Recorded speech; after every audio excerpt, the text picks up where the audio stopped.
Өрөвдмөр бяцхан зарим хүмүүс бидэн донд мөнхөд оршино.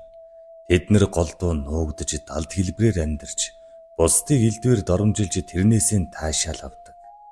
Өөрсдийнх нь амьдрал дандаа дутуу, сэтгэл зүй дутуу, оюун ухаан дутуу, залхуу заваан, дээрээс нь худалж, бусдын амьдралыг харж дандаа үзэн ядаж хорсож явдаг.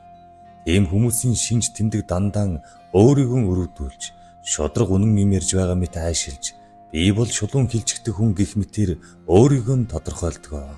Надад сайхан сэтгэл байна. Гол нь сэтгэл гэж тэрнийг их хүмүүст ярина.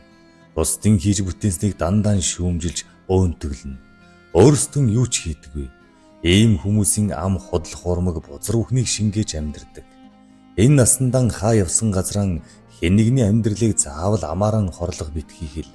Улас түмнийг талцуулж, айл гэр бүл өөмүүлж, найз нөхөрлөлд сэв суулгаж, амьтан хүний амьдралд хүртэл гайвуулж бузарлаж явдаг. Гэхдээ нэг үнэн юм нь ийм хүмүүс хизээч өөдөлдөггүй. Эрт цагийн Монголын нэг хаан хорон мөвгтэй шивгчний худал үгнээс болоод төрсөн дүүгийн хаан ширээг нь булаах гэж байна гэж сонсоод хөнөөсөн байдаг. Гэтэл дүүд нь тийм санаа огт байгаагүй мэдэж шивгчин хаан маш аимшигтай цаазаар авсан байдаг.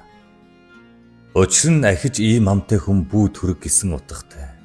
Хар хил хорон мөвгийн мөнхөд бусдын тухай ярьж хорлож явдаг хүнийг шашны номонд урд насандаа зэтгэр байсан гэж үздэг.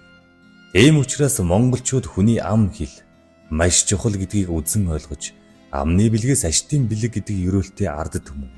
Шашиндж тэр, бөөмөргөлдөж тэр, хар хил амыг дарддаг ном, эрдэм зан үйл нь улам дэлгэрч, хаа явсан газраа худлах урам үзүүлс, хүн хооронд ярьж явдаг бузрамтай бузар сэтгэлтэй улсуудыг дарах гэж зориулан хар хил амны ном зан үйл үүссэн түүхтэй.